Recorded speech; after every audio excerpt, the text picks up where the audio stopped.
The Parthenon stands today as the ultimate symbol of ancient Athenian democracy. In reality, an international protection racket funded every block of marble on this hill. After Greece repelled the Persian invasions in the 5th century BC, dozens of independent city-states formed a mutual defense pact called the Delian League. The deal was straightforward. Everyone chips in ships or silver to keep the Persians out of the Aegean. To keep any one city from hoarding that cash, they placed the shared treasury on the neutral island of Delos. It was an independent fund designed to be untouchable by local politics.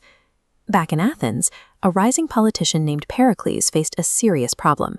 His main rival, an aristocrat named Simon, was incredibly rich. Simon regularly opened his private estates to the public and handed out free food, buying the love of the voting class out of his own pocket. Pericles needed an alternative source of cash to survive the political arena. His solution was to dip into the defense fund sitting on Delos and redirect that international wealth into Athenian pockets. Pericles convinced the assembly to pay citizens from the treasury, instituting grants for religious festivals and daily jury wages. This steady state income neutralized Simon's advantage. Working-class voters no longer needed an aristocratic benefactor when the government provided their checks. With the masses on his payroll, Pericles had the leverage to remove his competition. Athens used a process called ostracism, where citizens scratched a name onto broken pottery to exile a politician for 10 years. Simon was voted out. By tying the financial well-being of the voters to his own policies, Pericles successfully bought the electorate. The citizens were voting for the man who signed their paychecks.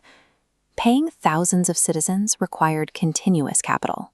Pericles claimed that the Persian threat made the treasury on Delos vulnerable, and under the guise of safekeeping, he moved the entire fund into the fortified Athenian Acropolis. When the allied city-states protested, Pericles bluntly told them that since Athens was doing the fighting, Athens owed them no account of the money. As long as the Persians were kept at bay, the surplus belonged to whoever held it. He immediately funneled that surplus into an aggressive public works program, commissioning the Propylaea and the Parthenon, putting stonecutters, carpenters, and merchants to work. This concentration of wealth turned Athens into an intellectual magnet. At the center was Aspasia, Pericles' influential partner. Her household became the premier gathering place for philosophers and artists, shaping the intellectual culture that eventually defined the city. A political rival named Thucydides of Alopeike publicly accused Pericles of acting like a tyrant and decorating the city with stolen money. Pericles responded by calling a vote and having Thucydides ostracized as well. The architectural marvels we study today were directly financed by stripping political autonomy and wealth from the rest of Greece. Pericles used the remaining tribute to fund an active navy. He kept 60 triremes on the water, patrolling the Aegean and running military drills. When allied states tried to leave, this fleet appeared. When Samos refused to submit, Pericles sent the navy to tear down their walls, confiscate their ships, and force them to pay massive fines. He also utilized economic blockades.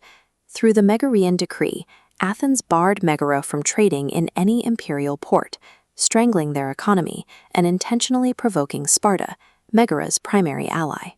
The Delian League had become the Athenian Empire, and its treasury was now a weapon used to enforce Athenian dominance. Pericles' aggressive expansionism and trade embargoes finally gave Sparta the justification to declare war, kicking off the devastating Peloponnesian conflict. Pericles refused to meet the superior Spartan army in open battle. Instead, he abandoned the countryside, packing Attica's rural population behind the long walls, a fortified corridor connecting Athens to its seaport. While the navy safely imported food, cramming tens of thousands into this confined urban space created the perfect incubator for disease. A devastating plague ripped through the overcrowded city, killing a quarter of the population. It took the lives of Pericles' own sons, and ultimately it killed Pericles himself. Pericles built his golden age on a foundation of coerced wealth and systemic bribery. He left behind a city that maintained the appearance of a democracy while answering to the commands of a single man.